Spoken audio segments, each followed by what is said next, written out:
the Israeli economy has, by any measure, tanked.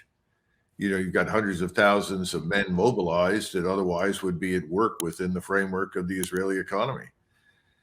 So I think Israel has been placed on life support by Washington. We're pumping billions of dollars into Israel at this point, not so much for military assistance and support, although some of it is, but to keep the economy afloat.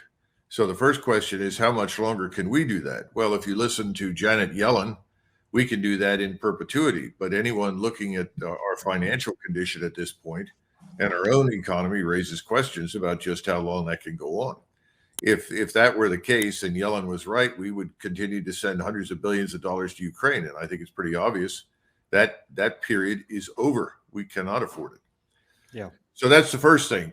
We can't afford it for very long. The Israelis can't afford it right now. But I think from Mr. Netanyahu's vantage point, this is the time to strike. He's got unparalleled power and influence over us that he probably also realizes will not endure forever.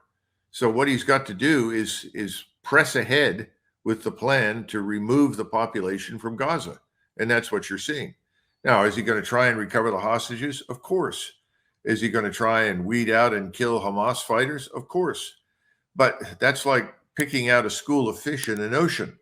So what's your solution? If you can't get to the school of fish, you drain the ocean. The ocean is being drained. We're not going to be able to provide the kind of support that guarantees Israel's survival as we were in the past. We no longer have the military power. Now, somebody can say, well, we have a nuclear deterrent, nuclear power. Well, perhaps there are people in Israel who have convinced themselves that we will launch nuclear weapons at Iran or Turkey or Egypt or Saudi Arabia, anybody who dares threaten the existence of Israel. I don't think so. I think the proverbial red line for the Muslim world has been crossed by Israel. Israel is now finding itself at war with the entire Islamic world. Israel is going to be isolated from a large part of the rest of the world. We are going to end up being Israel's only true friend, period. How much can that work to sustain Israel is the question, and I'm not sure it can. I think we may see lulls in the fighting, temporary ceasefires.